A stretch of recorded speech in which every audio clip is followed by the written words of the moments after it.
So we would be looking at housing development in Gauteng, in Johannesburg in particular, as a case in point. The lessons that we're going to talk about here are applicable throughout the country.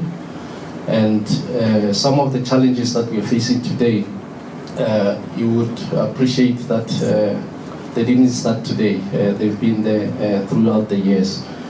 So without wasting time, the content of my presentation, I'll just take you a little bit backwards in terms of back in time in terms of Johannesburg, and we would look at emergence of Soweto as a township or a suburb. Now it is. We look at how housing was rolled out just immediately after the dawn of democracy. We will share with you some of the challenges that were faced by rolling out such projects, the RDP project, and then I'll just briefly look at the standard and specification in line with the guidelines for human settlement planning and design, and also the housing code. And I also feel that in the current climate, we'll discuss a little bit more on procurement of professional services in the current environment, what we call the professional resource teams, and what are they composed of, and the buzzwords these days is the rolling out of catalytic or mega projects. We'll just look at some of those projects, and also look at some of the project life cycle considerations. And I'll just briefly share some of the projects that are being rolled out by the government.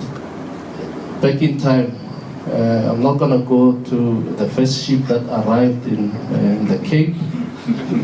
The ship arrived, and there was a great trek and arrival in the Witwatersrand in 1886. And some of the things then, town planning wise and spatial planning were formed around the activities of the time. We are told that George Harrison discovered an outcrop on the main reef on the farmland Lachte. This was, he gets a lot of credit for discovering the first gold on the main reef in February 1886. And while there was this rush, Ignatius Ferreira then felt that people that are coming to dig, they needed to be housed somewhere. So he set up a diggers camp in Terfontein. And when Karl van Brandes was appointed the commissioner of the area, he allowed people to continue digging. And obviously this required machinery and a lot of labor, because the diggers were actually the miners themselves. And then that's the beginning of migrant labor coming into the Witwatersrand. What you're seeing on the map there, that little triangle, it's a land called Eidvalgrond, which was where the beginning of the first town planning took place. With the arrival of the railway lines into the Witwatersrand area, it meant the economy increased. The first town planning that was done in Johannesburg was 600 stands measuring 50 feet by 50 feet. If you put it to today's terms, it's about 262 square meter houses. So this went on auction, people bought the stands, and they started what we now call Johannesburg. The town itself was named after two government officials, Christian Johannes Joubert and Johannes Rissek, who then, with their common names, Johannes, and then there was a suffix added, a berg, which meant actually a fortified city. This was in 1886. Just to give you a little bit of a background on that. The post office that has been down recently was built in 1897. that is still on Risik Street. Some of the important things to consider in line with our field of work is that the health committee then conducted its first census. Our last census was in 2011. So the first one in Johannesburg was in 1890. At that time, there were 26,303 people staying in Johannesburg. There were 13,820 buildings, of which there were 772 shops and 261 hotels. At this time, the towns that were developed were Fortsburg, Ferreirastown, Boysens, Prospect, Jeppiestown, Langlaagte, Marshalltown, Braamfontein, and Veldskoenstorp, which was a shanty town.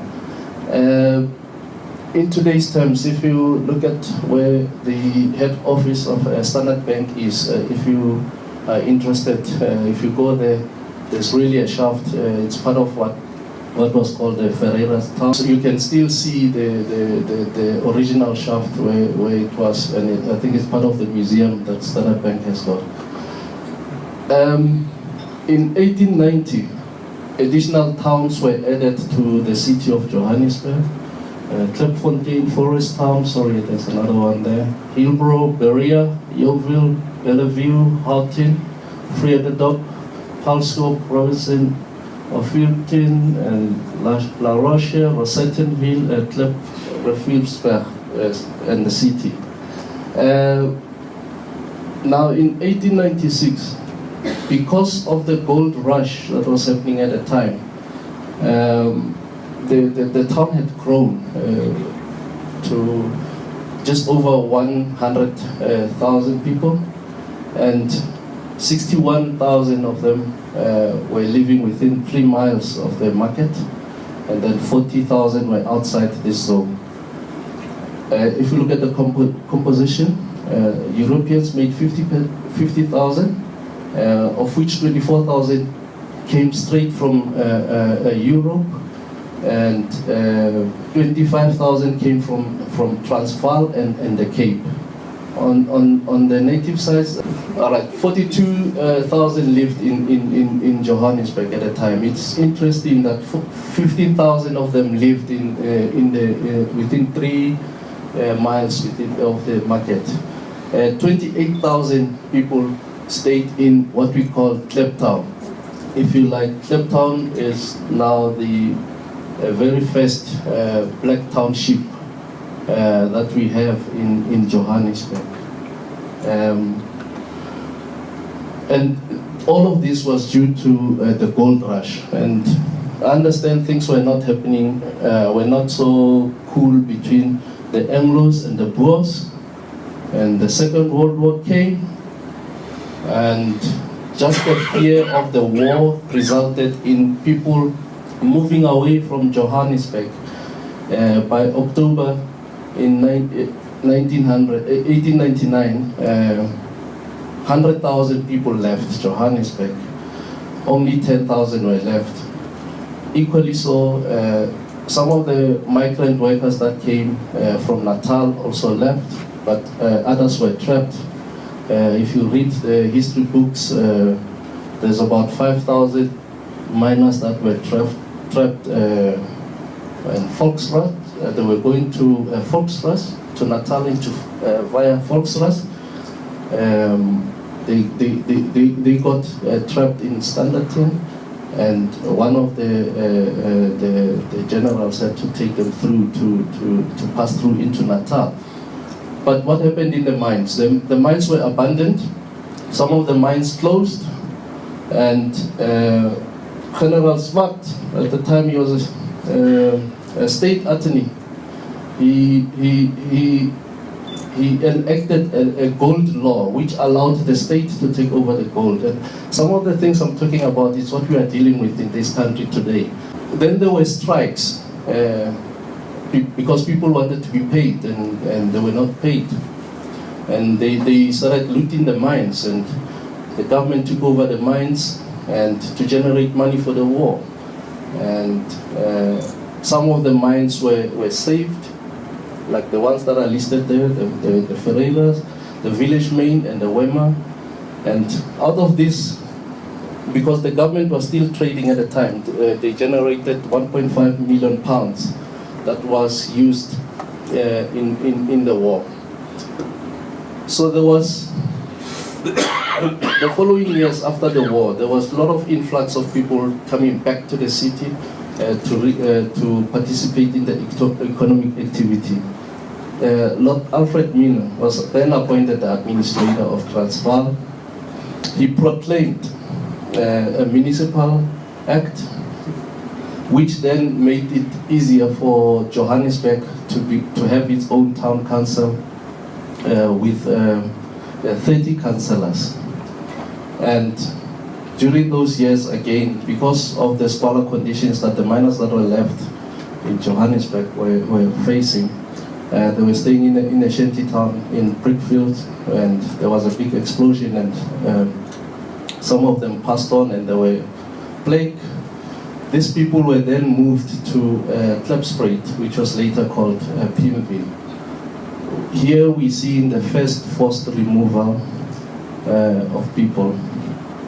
And it's quite interesting as well that in the towns of Sophia Town, which is on the Waterfall farm, black people had owned land in the early 1900s, and they had bought 1,700 stands on a leasehold.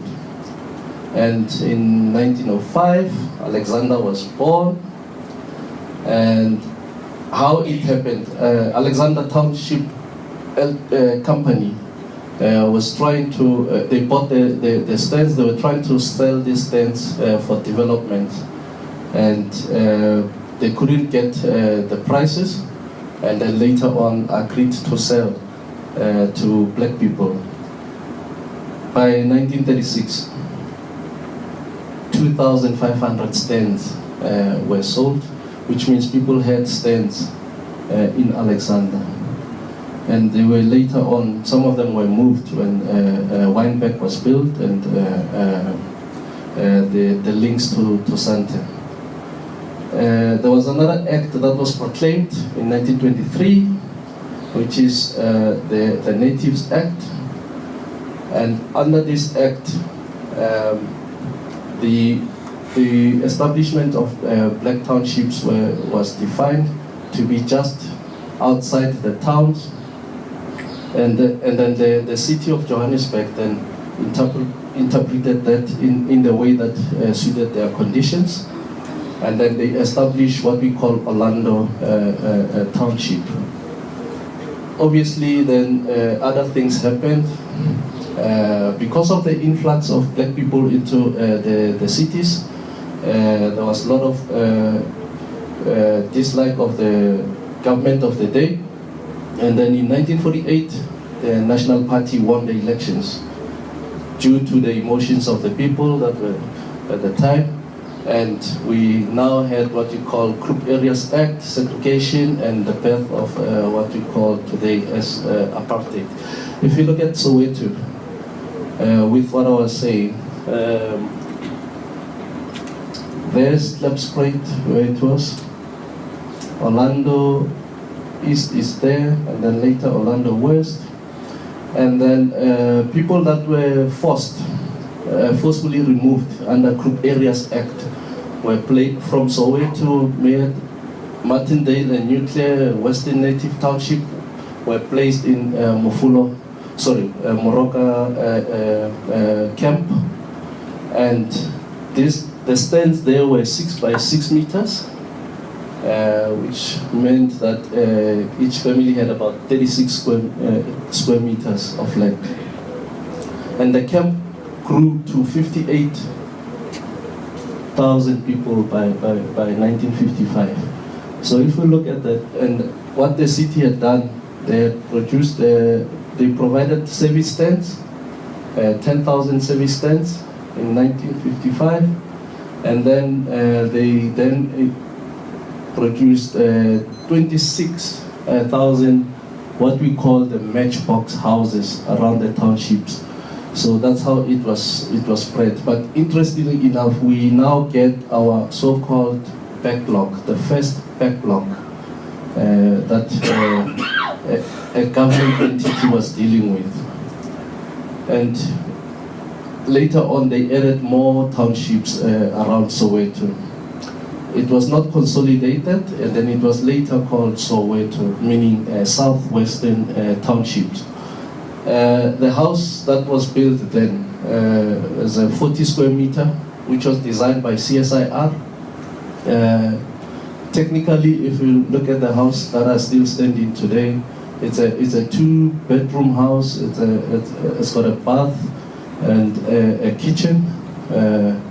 It's a house that have got slightly bigger rooms than what we are building today. But obviously its stigma is attached to the political, historical occurrence.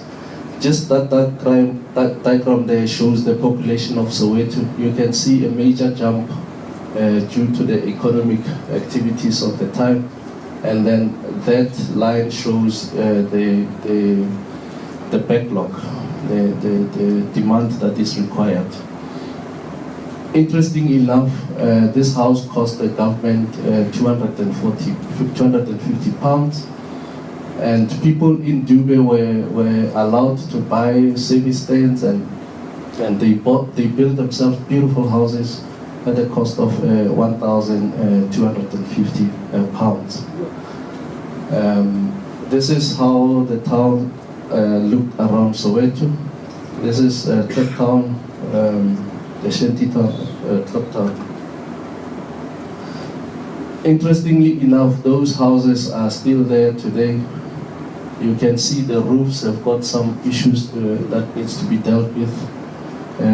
Most of them have got what we call asbestos roofing, and while it is inert, when it's left as it is, but the danger is when it breaks, then the fibers can be very harmful to the people.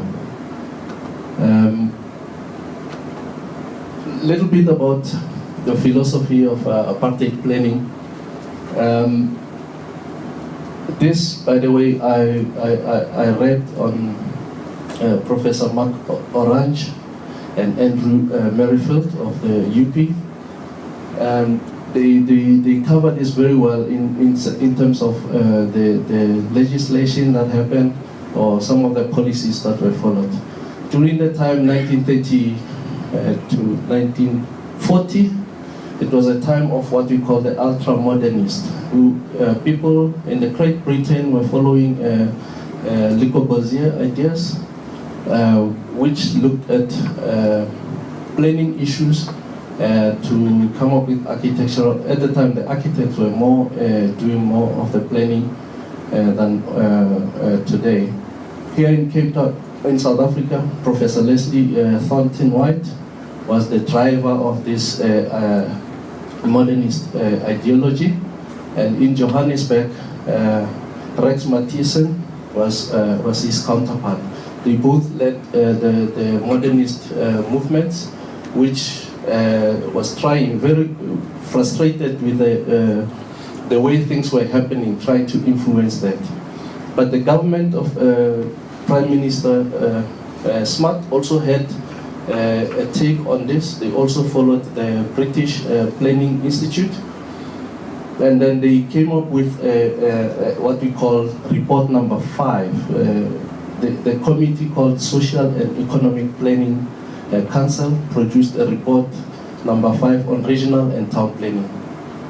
This report was not popular because it was weak on planning legislation, pre-led establishment that sought to spread the industrial development throughout the country to avoid aerial bombing at the time. During this time, there were a lot of threats of war, and then they wanted to produce a lot of cities around the country so that they can eliminate the bombings. By 1947, we have another act called the Natural Resource Development Act. What we normally known as the Group Areas Act. And it was subsequently amended in 1967. It was a very draconian law which forced black people to stay outside town and far from places of work. And the price of gold at the time was so high that the economy was booming, and there was a drive to move to the cities. We can see there by 1970, in the 70s, 87% of the white people were staying in urbanized towns, while 33% were urbanized at the time. And then we also get the stats that say by 1985, the black population that was urbanized was 40%. The other people were still in the rural areas. Obviously, there was a political unrest, the Sharpeville massacre in '63, and also the banning of the liberation movement. Through this Physical Planning Act, the ideas of Bantustans were then formulated, which set to create homelands for different tribes, and these homelands were not to be dependent on South Africa. And then we have the National Physical Development Plan, which advised the ministry on different planning, and 38 planning regions were identified. This looked at mining towns and industrial zones and really getting the country going, but unfortunately with the exclusion of majority of the people. And we are told that most of it was implemented, albeit not in a cohesion manner. Just this diagram shows what we call an apartheid city, and you can travel anywhere in the country. That's the model that was used, and you can see it with the city center, and there's an area of free trade, and then there's an area of that's the CBD area, and you've got the majority of Africans staying outside the town with the industrial zones. On that side you get Indians, you get colored people, and interestingly enough, for migrant workers we had hostels, and high income Africans were moving towards the south, and then and the railway is very important actually in this planning, because railway sort of provides that divide. And you'll see on the other side of the railway you have low income white people staying there, middle income, and the affluent community staying on the northern side. The men obviously accredited with this is one Mr. Hendrik Viljoen that you saw the other time, and yeah, little bit of that bumpy stuff, but it was quite important that we understand, we appreciate in terms of planning where this type of plannings that we are social ills that we are dealing with today, where do they come from? So in 1990, just before 1990, at the dawn of democracy, the ANC was unbanned, and in 92 they produced a document called Ready to Govern, and 93, 94 they then produced a document called Reconstruction and Development Program, what we normally call RDP. RDP is not a house. RDP is a document that's set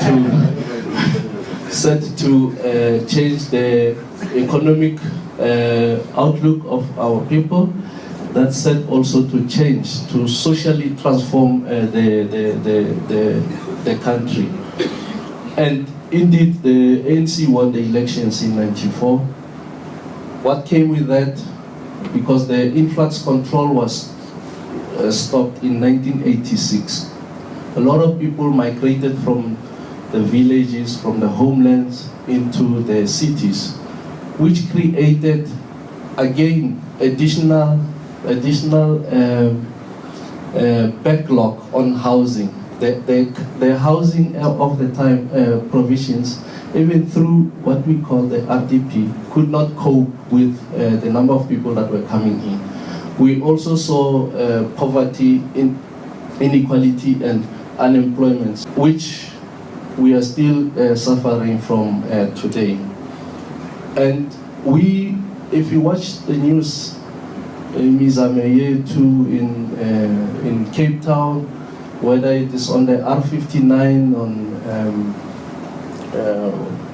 Meyerton or anywhere else. In fact, in the country we have over 150 service delivery protests a month as a result of some form of service delivery. These are pressure feelings from the communities who feel that they need to get the services now. But the reality is that the planning and the municipalities and the national government cannot address all of these things at the same time. What happened is this. If we look at what the legislation that we have, we produced a brilliant document in 1996, the Constitution.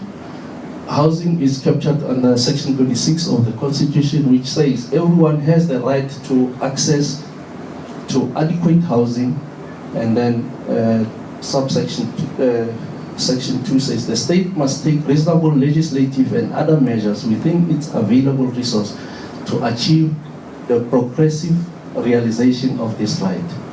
No one may be evicted from their home or their home demolished without an order of court made after considering all evictions.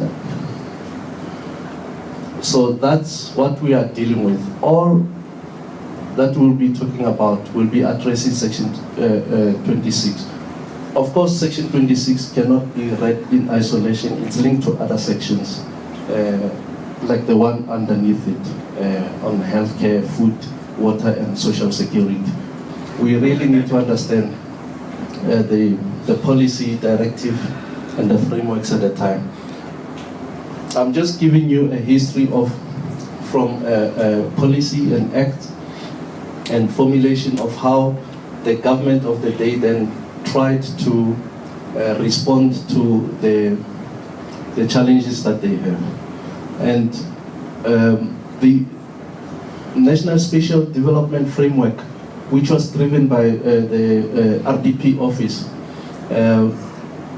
it collapsed because it had, there was no coordination at the time.